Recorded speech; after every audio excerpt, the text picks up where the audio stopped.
صل على سيدنا ومولانا محمد وعلى سيدنا علي وسيدتنا فاطمة وسيدتنا زينب وسيدنا حسن وسيدنا حسين وعلى آله وصحبه وبارك وسلم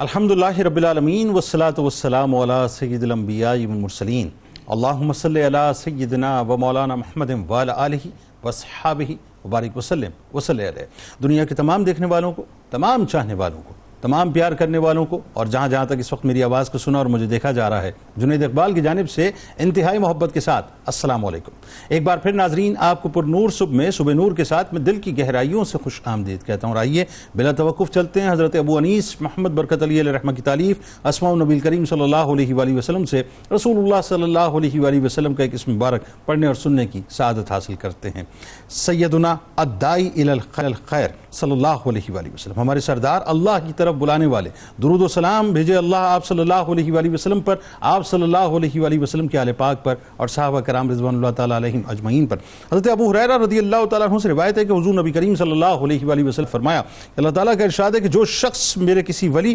بندہ مقرب سے عداوت رکھے گا تو میں اس سے اعلان جنگ کرتا ہوں، اور میرا بندہ اتنا کسی اور میری پسندیدہ شے کے ذریعے میرا قرب حاصل کرتا ہے جو جتنا کہ فرائض اور نوافل کے ذریعے میرا قرب حاصل کرتا ہے۔ ناظرین کرام، آج ہم نے مل کے چلنا ہے حضور غوث العظم دستگیر حضرت شیخ عبد القادر جیلانی رضی اللہ تعالیٰ عنہ کی بارگاہ میں، جن کے علمی مقام اور مرتبے پہ آج ہم بات کریں گے۔ اللہ کی محبوب ترین ہستیوں میں ایک ہستی، آسمان ولایت کے آفتاب، علم و معرفت کے تاجدار، سرتاج الاولیاء، سلطان طریقت، حجت العارفین،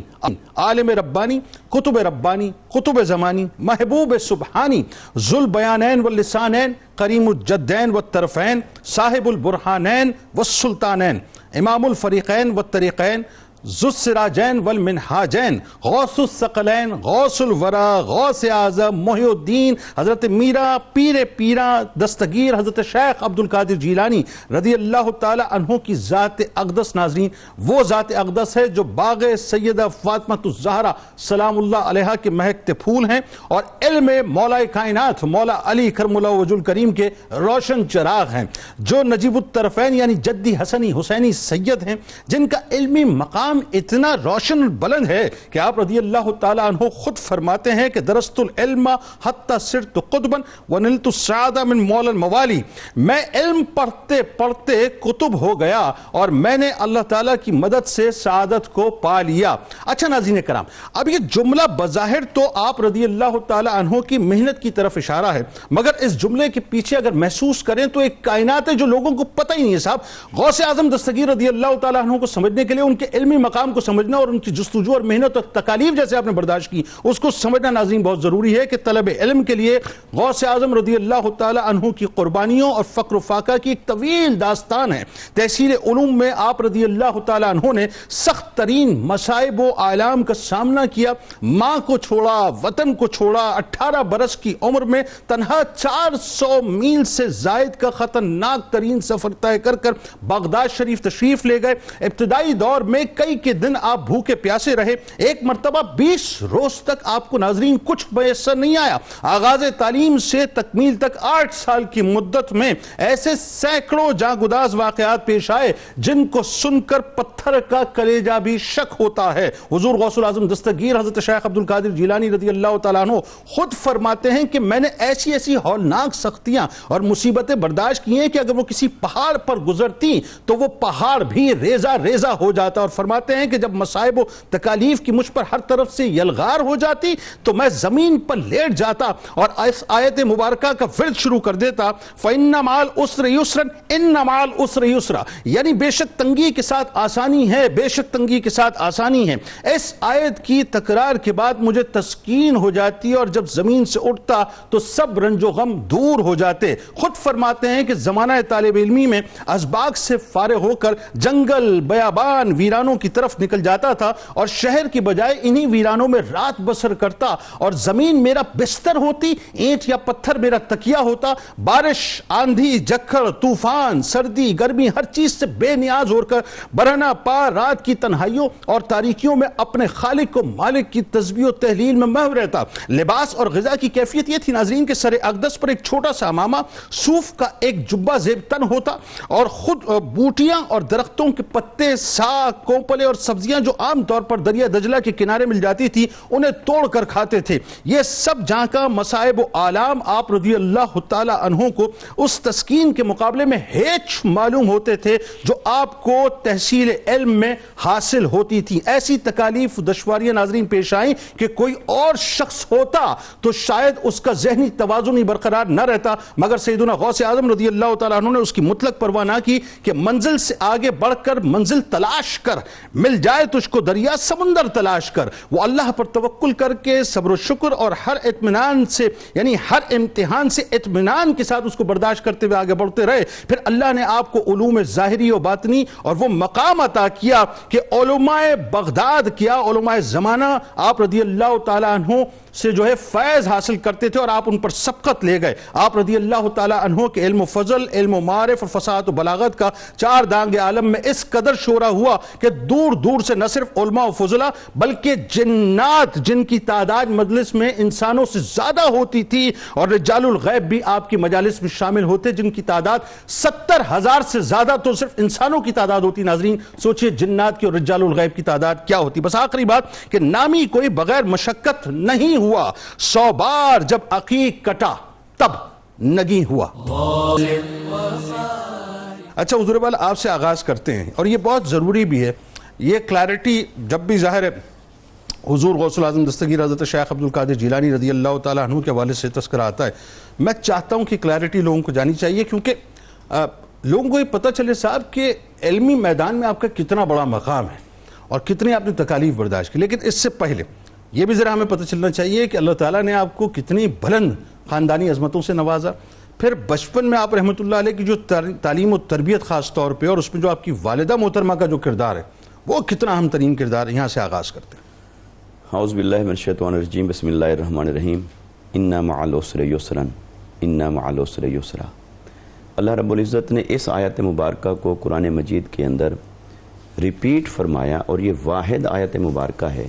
جس میں ایک کلمہ کا بھی فرق نہیں، اور ایز اٹ از اس کو 2 بار بیان فرمایا، ایسا ہی تنگی کے ساتھ آسانی۔ آسان۔ جب ہم حضور شیخ الکل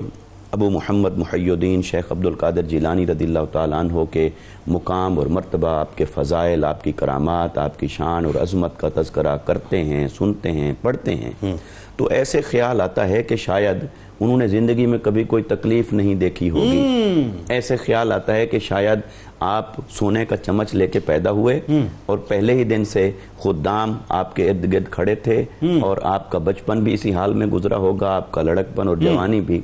جبکہ اللہ کا قانون اور دستور یہ ہے وہ جسے بلندیوں تک پہنچانا چاہتا ہے اسے کئی آزمائشوں سے گزارتا ہے۔ اچھا مفتی صاحب، یہ جو آج میں نے انٹرو دیا نا، میں نے اسی وجہ سے بہت تحقیق کے بعد یہ تمام باتیں اس لیے نکالی تاکہ سب سے پہلے لوگوں کو یہ پتہ چلے کہ کتنے مصائب آپ نے دیکھے ہیں ابتدائی دور میں، آسانی سے نہیں ملا رتبہ۔ ایسے ہوتا ہے۔ تو آپ کو اللہ رب العزت نے جہاں بہت ساری اور عظمتیں عطا فرمائیں، ان میں سے ایک یہ عظمت آپ کو عطا فرمائی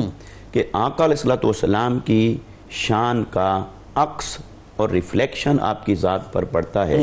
کہ حضور صلی اللہ علیہ وسلم سب نبیوں سے آخر میں تشریف لائے اور اپنے سے پہلے گزر جانے والوں کے امام اور پیشوا ہوئے۔ اللہ۔ اور حضور سیدنا غوث اعظم رضی اللہ تعالیٰ عنہ آپ سے قبل بھی جتنے اولیاء گزرے امت محمدی میں، آپ ان کے بھی امام ہوئے اور اپنے بعد میں آنے والوں کے بھی امام ہوئے۔ سبحان اللہ۔ آپ کا اسم گرامی عبدالقادر، کنیت ابو محمد، اور آپ کے لقب القاب بہت زیادہ ہیں۔ آپ کے القابات کو شیخ عبدالحق محدث دہلوی رحمۃ اللہ تعالیٰ علیہ نے اپنی معروف کتاب اخبار الاخیار کے اندر یوں بیان فرمایا ہے کہ آپ قطب الاقطاب ہیں، فرد الاحباب ہیں، الغوث العظم ہیں، سبحان اللہ، شیخ العالم ہیں، غوث ثقلین ہیں، سبحان، اور امام الطائفتین، 2 گروہوں کے امام، یعنی انسان اور جنات، جس کا آپ نے ذکر کیا، تو وہ فرما رہے ہیں۔ اور اسی طرح شیخ الطالبین، شیخ الاسلام محی الدین ابو محمد الحسنی اور الحسینی، آپ کا جو نسب ہے آپ نجیب الطرفین ہیں، سبحان اللہ، اپنی والدہ کے اعتبار سے حسینی ہیں اور اپنے والد کے اعتبار سے حسنی ہے، اور آپ کو یہ اللہ رب العزت نے شان عطا فرمائی کہ آپ نسب کے اعتبار سے بھی حضرت مولا کائنات تک جا پہنچتے ہیں اور طریقت کے سلسلہ میں بھی حضرت مولا کائنات، یعنی 2 مرتبہ آپ کو فیضان ملا اس اعتبار سے، اس اعتبار سے آپ نسباً بھی حسباً بھی کئی اعتبارات سے بلکہ ہر اعتبار سے جو فضائل رکھتے ہیں وہ فضائل اللہ نے کسی اور کو عطا نہ فرمائے۔ آپ کے والد گرامی ابو صالح موسیٰ جنگی دوست، چونکہ آپ کی جو ولادت باسعادت ہے وہ ایران کے ایک علاقے گیلان اس کے اندر ہوئی اور اس بستی کا نام تھا نیف، اس علاقے کے اندر ہوئی، اور یہ 1 رمضان المبارک 470 ہجری یہ مورخین نے آپ کی ولادت کی تاریخ لکھی۔ تو آپ کی ولادت باسعادت وہاں ہوئی اور آپ کے والد گرامی کا بچپن میں ہی آپ کے بچپن میں انتقال ہو گیا، لہٰذا آپ کی پرورش آپ کی والدہ نے کی اور پھر آپ کے نانا نے آپ کی تربیت فرمائی، اور وہ بھی اپنے دور کے بہت کامل بزرگ تھے اور ان کو بھی اللہ رب العزت نے بہت بڑا مقام اور مرتبہ عطا فرمایا تھا۔ تو آپ کی جو علم کا جو سفر ہے وہ والدہ کی گود سے شروع ہوتا ہے، اپنے نانا کی پرورش میں نگہداشت میں رہتا ہے، پھر آپ کو اللہ رب العزت نے علم کی طرف کیسے متوجہ کیا اس میں اگر 2 واقعات میں عرض کر دوں جناب۔ آپ فرماتے ہیں کہ میں جب جاتا تھا اور بچوں کے ساتھ کھیلنے لگتا تھا تو مجھے رجال غیب سے ندا آ جاتی تھی کہ اے مبارک، اللہ نے تجھے اس کام کے لیے نہیں منتخب کرا، اللہ نے آپ کو اس کام کے لیے نہیں بنایا۔ تو اب بچہ ہو اور ایسی آواز سنے اور جہاں سے آواز آ رہی ہو سامنے کوئی دکھائی نہ دے تو طبیعت کے اوپر جو جسمانی بشری اثرات پڑیں گے تو آپ اپنی والدہ کے پاس آتے اور آ کر التجا کرتے کہ یہ واقعہ ہوا، تو وہ ذہن پر اثرات ہوتے جا رہے تھے۔ اسی طرح آپ فرماتے ہیں میں جنگل میں گیا اور جیسے کاشتکاری کرتے ہیں تو بیل ہل چلانے کے لیے بیل کے پیچھے کھڑے ہوتے ہیں، اور میں کھڑا ہوا تو وہ مجھ سے مخاطب ہوا، اس نے کہا کہ اے عبد القادر، آپ کو اللہ تعالیٰ نے اس کام کے لیے نہیں فرمایا۔ تو آپ کہتے ہیں یہ جو واقعات ہوئے تو میں پلٹا اور آ کر اپنی والدہ کی خدمت اور چھت پہ چڑھ گیا، اور چھت پہ چڑھا تو دیکھا لوگ حج کی طرف جا رہے ہیں، اور حج کی طرف جانے والوں کو میں نے دیکھا تو اللہ رب العزت نے میرے سامنے میدان عرفات کو آشکار فرمایا۔ اور آپ نے جب یہ کیفیات اپنی والدہ سے بیان کی تو اس سے قبل چونکہ آپ قرآن مجید کی تعلیم حاصل کر چکے تھے، 4 سال سے سفر علم شروع ہوا تھا، اور اپنے جو 10 سال کی عمر میں دیگر علوم کو بھی آپ طے کر چکے تھے، پھر آپ نے بغداد کی طرف روانگی کا۔ یہیں سے بات کو آگے بڑھاتے ہیں، یہ جو بغداد کی طرف آپ کی روانگی ہوئی ہے حصول تعلیم کے لیے، دیکھیں میں ابھی ابتدا میں یہ بات کر رہا تھا، اور یہ خاص طور پہ جو ہماری نوجوان نسل ہے ان کو پتہ نہ چلنا چاہیے کہ حضور غوث العظم دستگیر رضی اللہ تعالیٰ عنہ نے کس حد تک قربانیاں دی ہیں۔ گھر بار چھوڑ کر بغداد شریف کی طرف آپ نے رخ کیا، اور پھر ظاہر ہے کن کن مراحل سے آپ گزرے اس کا کچھ ذکر میں نے کیا، کچھ آپ فرمائیے تعلیم حاصل کرنے کے لیے۔ نیز جو اچھی بات اور سب سے جو اہم ترین بات ہے جو میں سمجھتا ہوں کہ وہی بات ہے جب اسٹوڈنٹ ایسے ہو اور پھر اساتذہ بھی کمال مل جائیں تو پھر وہ سونے پہ سہاگا والی بات ہو جاتی ہے۔ تو کن کن اساتذہ سے آپ نے استفادہ کیا وہ بتائیے۔ بسم اللہ الرحمن الرحیم۔ چو محمد درمیان انبیاء غوث آدم درمیان اولیاء۔ اللہ جس طرح انبیاء کرام علیہ السلام میں میرے آقا حضور خاتم النبیین صلی اللہ تعالیٰ علیہ وآلہ وسلم کا مقام و مرتبہ ہے، اسی طرح اولیاء کرام میں اللہ تبارک و تعالیٰ نے نبی مکرم علیہ السلام کی نسل مبارکہ کے شہزادے حضرت سیدنا شیخ عبد القادر جیلانی رضی اللہ تعالیٰ عنہ کو یہ مقام و مرتبہ عطا فرمایا کہ آپ تمام اولیاء کے سردار ہوئے۔ اللہ اب آپ کے نسب مبارکہ کے اعتبار سے مفتی صاحب نے گفتگو فرمائی تو میں عاشق غوث آدم اور اپنے امام حضور سید اعلیٰ رحمۃ اللہ تعالیٰ علیہ کے ایک شعر پڑھ کے برکت دیتا ہوا آگے بڑھتا ہوں۔ فرماتے ہیں نبوی می علوی فصل بطولی گلشن، نبوی می علوی فصل بطولی گلشن، حسنی پھول حسینی ہے مہکنا تیرا۔ اور دوسری بات آپ فرماتے ہیں کہ جو ولی قبل تھے بعد ہوئے یا ہوں گے سب ادب رکھتے ہیں دل میں اے میرے آقا تیرا۔ اللہ سرکار غوث پاک رحمۃ اللہ تعالیٰ علیہ کا یہ مقام و مرتبہ ہے۔ آپ نے جس طرف اشارہ فرمایا میں اس سے پہلے آپ کو یہ بات عرض کروں کہ آپ فقط غوث اعظم ہی نہیں بلکہ آپ امام اعظم بھی ہیں اپنے دور کے اعتبار سے، جو آپ نے اپنے علم اور عمل اور دیگر چیزوں کے اعتبار سے باتیں کی ہیں۔ جہاں مصنف گفتگو کو چھوڑا میں وہیں سے آگے بڑھتا ہوں کہ اب آپ نے سفر اختیار فرمایا 40 دینار آپ کے حصے میں آئے، 40 دینار آپ کے بھائی جو ہیں سید احمد ان کے حصے میں آئے. آپ کی والدہ محترمہ نے آپ کو اجازت دی، اور اس وقت والدہ محترمہ نے جو بات ارشاد فرمائی وہ بڑی قیمتی ہے. فرماتی ہے کہ بیٹا میں تمہیں اللہ کی رضا اور خوشنودی کے لیے اللہ کے سپرد کرتی ہوں، علم کی راہ میں چلے جاؤ،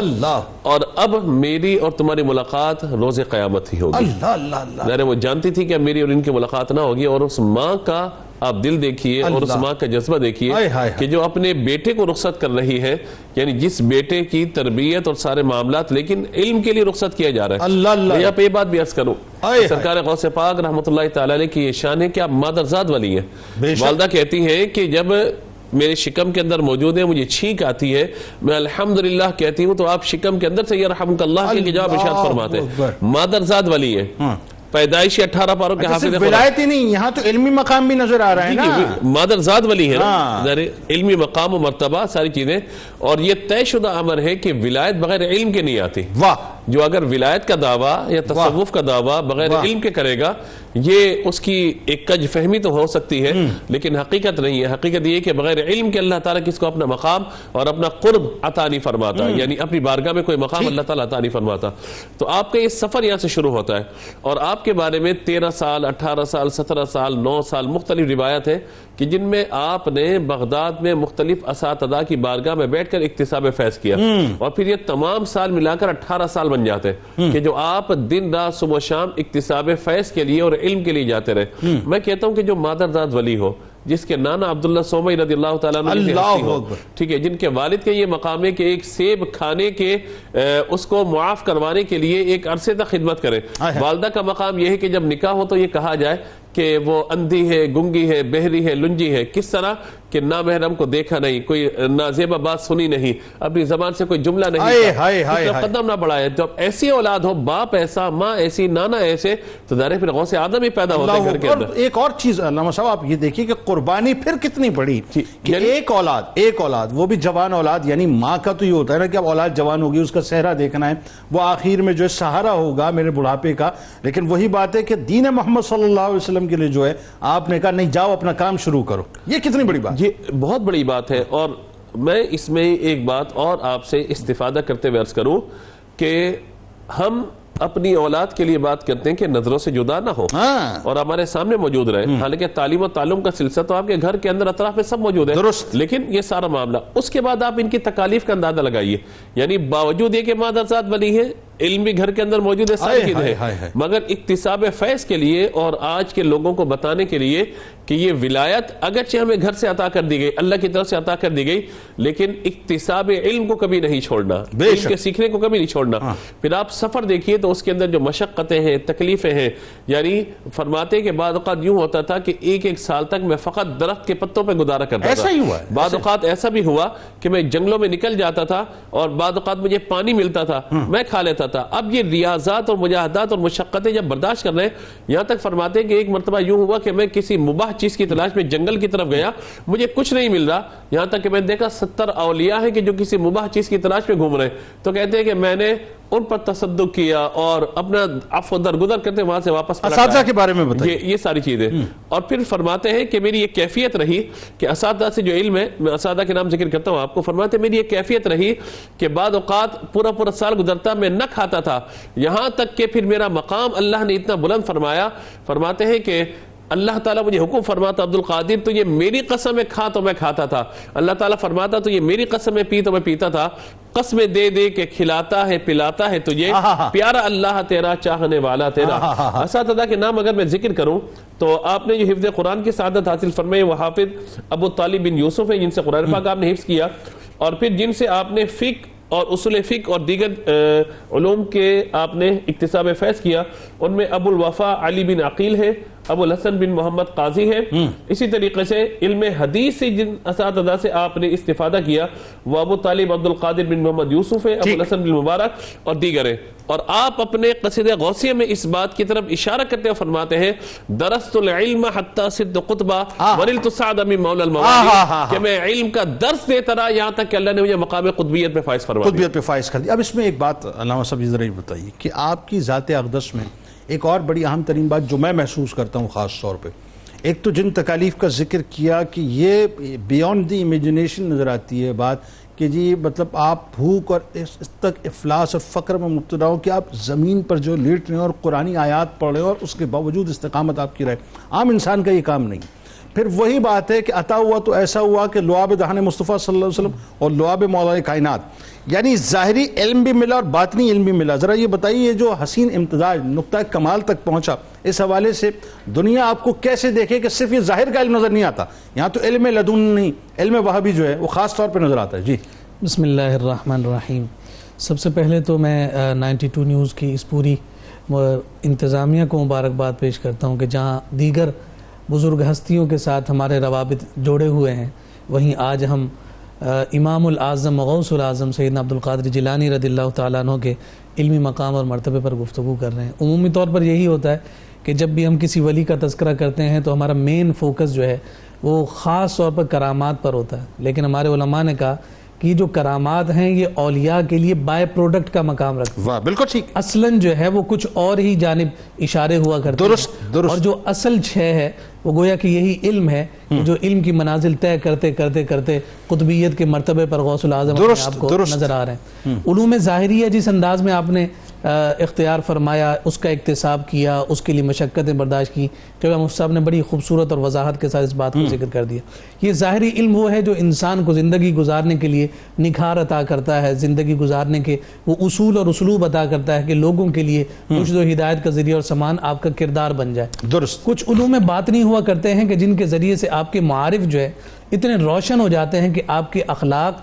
اور آپ کے کردار اتنے ستھرے اور نکھرے ہو جاتے ہیں کہ پھر آپ کی بارگاہ میں آنے والا کوئی خالی ہاتھ جایا نہیں کرتا. آپ کا حال ہو، آپ کا قول ہو، آپ کا قول ہو یا قال ہو یا فعل ہو، تمام کے تمام جو ہیں ہدایت ہی کا نور عطا کرتے ہوئے نظر آتے ہیں. یہ ظاہری جتنے بھی اسلوب تھے اس علم کے حاصل کرنے کے، حضور سیدنا غوث العظم رضی اللہ تعالیٰ عنہ نے ان تمام کو اختیار فرمایا. اور یہ بات بھی طے ہو گئی کہ جتنا بڑا مقام اور منصب ہوتا ہے اس کے لیے اتنی ہی مجاہدات اور ریاضات ہوا کرتی ہیں، اور خاص طور پر علم بھی اسی اعتبار سے حاصل کیا جاتا ہے. یہ علم وراثت میں نہیں آیا کرتا، پہلے مشقت ہے پھر علوم ظاہریہ کے ابواب کھلتے ہیں. جیسا کہ حضور سیدنا غوث العظم رضی اللہ تعالیٰ عنہ کی کیفیت ہے کہ جب آپ سے اپنے خواب میں نبی رحمت صلی اللہ علیہ وسلم اپنے پیارے نانا جان کو دیکھا اور کائنات کے تاجدار صلی اللہ علیہ وسلم دریافت فرما رہے ہیں کہ آپ بیان کیوں نہیں کرتے، آپ واعظ و نصیحت کیوں نہیں فرماتے، تو آپ نے کہا کہ میں کس طرح سے گفتگو کروں کہ میرے سامعین عربی ہیں. تو نبی رحمت صلی اللہ علیہ وسلم نے اپنی کمال محبت اور شفقت کا اظہار فرمایا اور اپنا مبارک لعاب جو ہے ان کے منہ میں 7 دفعہ عطا فرمایا. اللہ. اور پھر جب آپ بیدار ہوئے آپ نے کلام فرمایا. اگلی رات پھر آئی ہے تو اگلی رات میں علی المرتضیٰ شیر خدا بابا جان تشریف لے آئے اور انہوں نے یہی بات دریافت کی. تو انہوں نے جواب میں کہا کہ میں جو ہے عربی افراد کے سامنے کس طرح سے گفتگو کروں، انہیں واعظ و نصیحت کیسے کروں. انہوں نے 6 دفعہ لعاب دہن ڈالا. اب سوال پوچھا جا رہا ہے حضور سیدنا عبدالقادر جیلانی کے ذریعے سے، ابا جان علی المرتضیٰ مجھے ارشاد فرمائیے کہ آپ نے 7 دفعہ لعاب کیوں نہیں ڈالا، 6 دفعہ کیوں ڈالنا ہے، جبکہ حضور نے 7 دفعہ فرمایا. یہ حضور علیہ السلام کے ادب کے مطابق ہے کہ اس کے موافق نہیں بلکہ ان سے کم ہی میں تمہیں یہ لعاب دے رہا. اچھا ایک سوال اب میرے ذہن میں آ گیا کہ یہ تو ممکن ہی نہیں ہے کہ مولا کائنات مولا علی کرم اللہ وجہ الکریم معاذ اللہ ثم معاذ اللہ رسول کریم صلی اللہ علیہ وسلم کو کراس کر جائیں. ظاہر ہے آپ تو پیچھے ہی کھڑے ہوں گے. تو جب سرکار علیہ السلام نے لعاب دہن مبارک عطا کر دیا تو اب مولا کائنات کو تو ظاہر ہے مطلب یہاں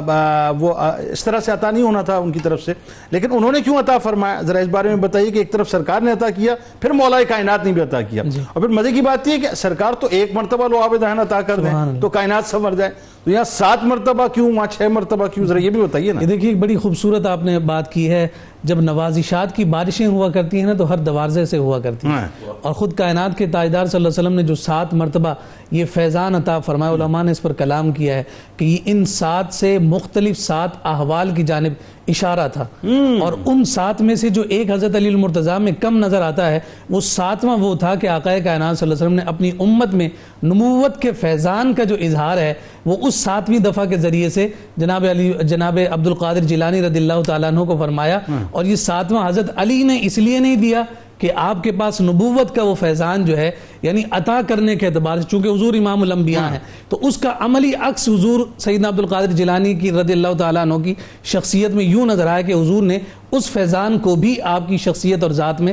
جاری فرمایا، جس کی وجہ سے یہی کہا جاتا ہے کہ ولایت کے باب میں جو ہے حضور غوث العظم کا مقام اسی طرح سے ہے جیسے انبیاء کے باب میں کائنات کے تاجدار یعنی ایک طرف سے نبوت کا جو فیضان تھا وہ عطا ہوا اور ایک طرف سے ولایت کا فیضان بھی اپنے کمال عروج پر ہمیں پہنچتے ہوئے۔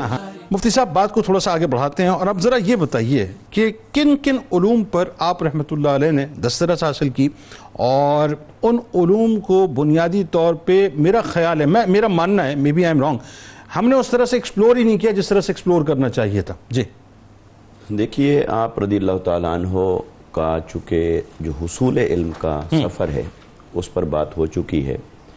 ابتدا قرآن سے ہوتی ہے، اور قرآن وہ کتاب ہے جسے اللہ رب العزت نے کائنات کے تمام علوم کا مرکز اور محور بنایا ہے۔ بالکل ٹھیک ہے۔ لہٰذا آپ کی ابتدا تو یہی ہے کہ آپ کو علم تجوید اور قرآت کے اوپر دسترس حاصل تھی، اس کے بعد علم تفسیر ہے، علم حدیث ہے، علم فقہ ہے، پھر فقہ کے بعد جو چاروں فقہی مذاہب ہیں، تفسیر جیلانی ہے آپ کی میرا خیال ہے، ان کے مابین میں کتب کا بھی ذکر کرتا ہوں انشاءاللہ، ٹھیک، ان کے مابین جو اختلافات ہیں، محل اختلاف ہے اور محل اتفاق ہے، اس کے اوپر آپ کو خصوصی طور پر دسترس حاصل تھی، اور آپ کے علمی مقام کی یہ شان بھی ہے کہ امام احمد بن حنبل رضی اللہ تعالیٰ عنہ نے خود آقا علیہ السلام کی بارگاہ سے آپ کو طلب فرمایا، عرض کی کہ یا رسول اللہ صلی اللہ علیہ وسلم، ان سے آپ کہیے کہ یہ میرے مذہب کو اختیار کریں، تو آپ نے حنبلی مذہب کو اختیار فرمایا، اور امام احمد بن حنبل کے مسلک کو اس سے تقویت پہنچی، یعنی آپ نے مانگا سرکار علیہ السلام، مانگا، اور یہ روحانی بشارات میں یہ چیز ملتی ہے۔ تو لہٰذا یہ کہ فقہ کے اعتبار سے اور مذاہب اربعہ کے درمیان جو فقہی اختلافات ہیں، محل اتفاق، محل اختلاف، اس کے دلائل، اس کے اوپر آپ کو کمال مہارت تھی۔ آپ کا جو علم مبارک کے اندر جو دسترس تھی مختلف مضامین کے اوپر، اس میں سب سے پیچیدہ ایک اور مسئلہ ہے، وہ قضاء اور قدر کا، تقدیر کا۔ تقدیر کے مسئلے پر خود آقا علیہ السلام نے زیادہ بحث اور تمہید سے منع فرمایا کہ کہیں ایسا نہ ہو کہ اس میں انسان پھسل جائے۔ تو آپ ایک بار قضاء و قدر کے مسئلہ کے اوپر کچھ بیان فرما رہے تھے، اور اللہ رب العزت نے آپ کی استقامت کا امتحان لیا، یا اس سے یوں کہیے کہ قضاء و قدر جس حقیقت کا نام ہے، کیا وہ حقیقت عملی طور پر آپ کی زندگی میں ہے کہ نہیں، اس کا بہترین مظاہرہ ہوا کہ اللہ تعالیٰ نے ایک سانپ کو بھیجا، اور وہ بہت بڑا سانپ تھا، وہ آپ کے سامنے کھڑا ہو گیا، اور آپ نے ایک لمحہ اس سے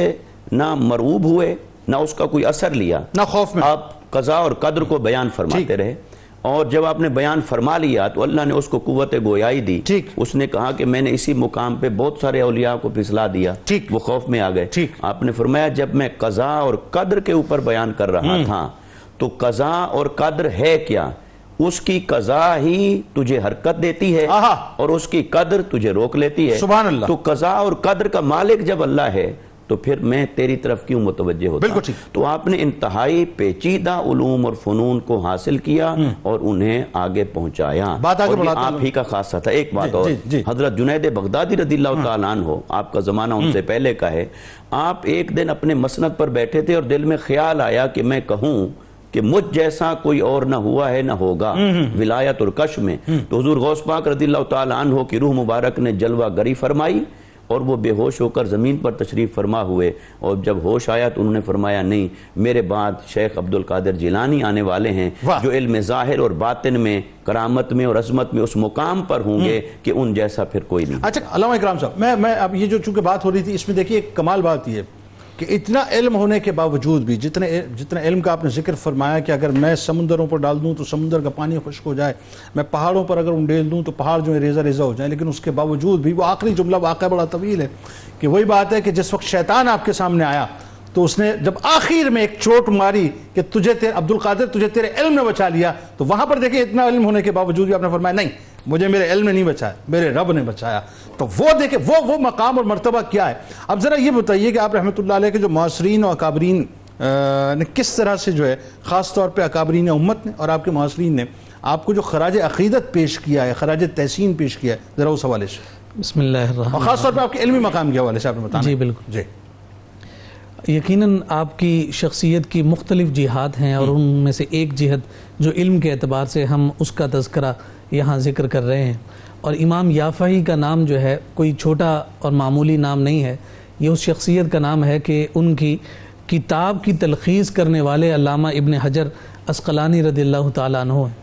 امام یافعی نے جو آپ کے القابات ذکر کیے ہیں تو یقیناً وہ القابات آپ سے محبت کا اظہار ہے. آپ ان کے القابات کو اپنے ایک شعر میں ذکر کر رہے ہیں. وہ کہتے ہیں غوث الورا، غیث الندا، نور الہدا، بدر الدجا، شمس الضحا، کہف الورا. یعنی یہ امام یافعی ہیں کہ جو علامہ ابن حجر عسقلانی جن کے سے فیض لے رہے ہیں، اور علامہ امام عسقلانی جیسا نام ہمارے سامنے ہے. امام یافعی حضور غوث العظم کو اس مقام پر دیکھ رہے ہیں کہ اتنے خوبصورت القابات کے ذریعے سے انہیں خراج تحسین پیش کر رہے ہیں. یہاں میں علامہ ابن رجب حنبلی رضی اللہ تعالی عنہ کا تذکرہ کرنا چاہتا ہوں. ابن قدامہ اور امام ابن رجب حنبلی یہ دونوں اشخاص جو ہیں علامہ تیمیہ کے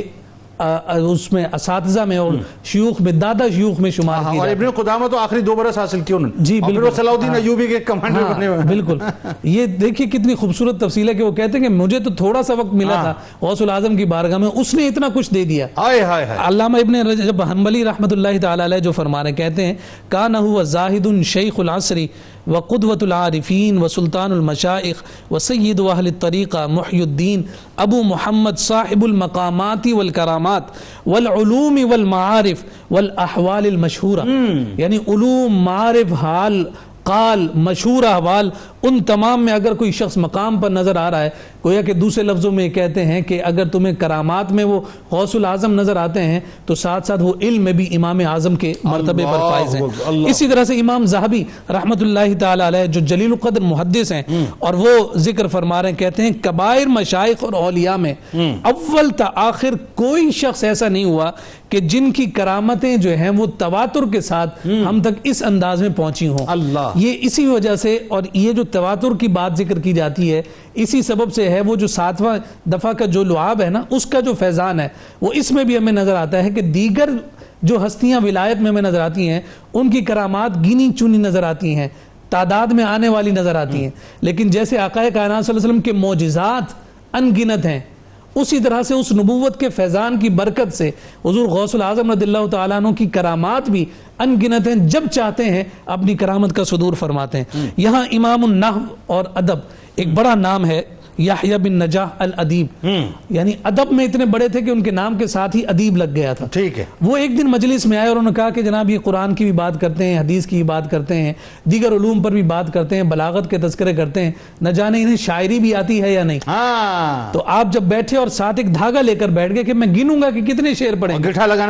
لگانا شروع کر دی اور وہ چھپا کر اپنی چادر میں بیٹھے اور گٹھان باندھتے، شعر پڑھا گٹھان باندھی، شعر پڑھا گٹھان. غوث العظم فی البدیع اشعار پڑھ رہے ہیں، فی البدیع اشعار پڑھتے چلے جاؤ اور وہ گٹھانے چلے جا رہے ہیں. اور آخر میں حضور غوث العظم رضی اللہ تعالیٰ عنہ کی جانب توجہ فرمائی اور آپ کہتے ہیں کہ میں الجھے ہوئے مسائل سلجھا رہا ہوں اور تم جو ہے گانٹھیں باندھنے کے لیے بیٹھے ہوئے ہو، میں گٹھائیں کھول رہا ہوں اور تم گٹھائیں لگا رہے ہو، تم باندھے چلے جا رہے ہو. یہ گویا کہ آپ کے علوم ظاہری کی جانب اتنا خوبصورت اظہار تھا. وہ کہتے ہیں کہ میں فوراً اٹھا اور آپ کی بارگاہ میں نے درگزر کی درخواست کر دی. اور آخری بات جو امام ابو محمد خشاب نحوی، نحو کے اعتبار سے بہت بڑا نام تھا، اور یہ جو نحوی اور صرفی حضرات ہوتے ہیں نا، ان کو کسی کی بات سمجھ میں اور پسند نہیں آتی اور مروب بھی نہیں ہوتے کسی سے. ہاں بالکل. ضرب ان کو ایک ضرب آتی ہے ضرب یضرب والی. یہ ضرب قلب جو ہے اس کا جو آغاز ہوا کرتا ہے حضور غوث العظم رضی اللہ تعالیٰ عنہ جیسی مجالس سے ہوتا ہے. آپ وہاں بیٹھے اور کہا کہ آج کا دن تو میرا ضائع ہو گیا، اور آپ نے جواب میں اسی جانب توجہ فرمائی کہ تو نے یہ خیال کیا کہ تیرا دن ضائع ہو گیا، تو کہاں سیبوے کے پاس بیٹھ کر صرف نحو حاصل کر رہا ہے. آپ میری مجلس میں تجھے نحو بھی ملے گی، دیگر سارے تجھے علوم اور معارف کے مرتبے بھی مل جائیں گے. یہ وہ ایک مقام اور مرتبہ ہے جو ان بڑی بزرگ ہستیوں جو علمی اعتبارات سے تھیں وہ آپ کے سامنے سرنگوں ہوتے ہوئے میں نظر آ رہی.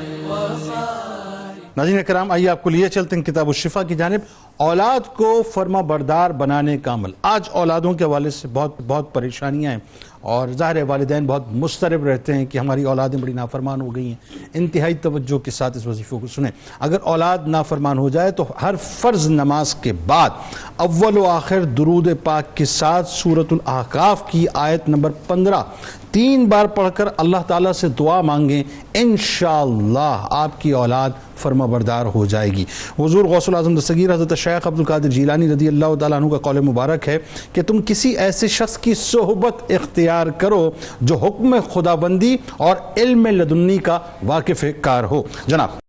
ہدایت کا جہاں غوث الورا ہے، فقیہ ہے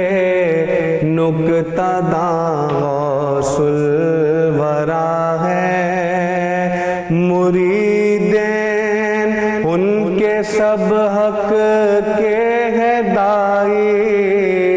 مریدین ان کے سب حق کے ہے دائی، امیر عاشقاں غوث الورا ہے،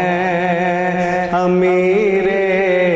عاشقاں غوث الورا ہے، فروزاں ان کی ہے تحریر ساری، فروزاں ان کی ہے تحریر ساری، جمال کہکشاں غوث الورا ہے، فروزاں ان کی ہے تحریر ساری، فروزاں ان کی ہے تحریر ساری، جمال کہکشاں غوث الورا ہے، جمال کہکشاں غوث الورا ہے، وہ ساجد وارث علم علی ہیں، وہ ساجد وارث علم علی ہیں، شرف کا آسمان غوث الورا ہے، وہ ساجد وارث علم علی ہیں، وہ ساجد وارث علم علی ہیں، شرف کا آسمان غوث الورا ہے، شرف کا آسمان غوث الورا ہے، ہدایت کا جہاں غوث الورا ہے، فقیہ ہے نکتہ داں غوث الورا ہے، فقیہ ہے نکتہ داں غوث الورا ہے، ہدایت کا جہاں غوث الورا ہے. علي وسيدتنا فاطمة وسيدتنا زينب وسيد الوفاء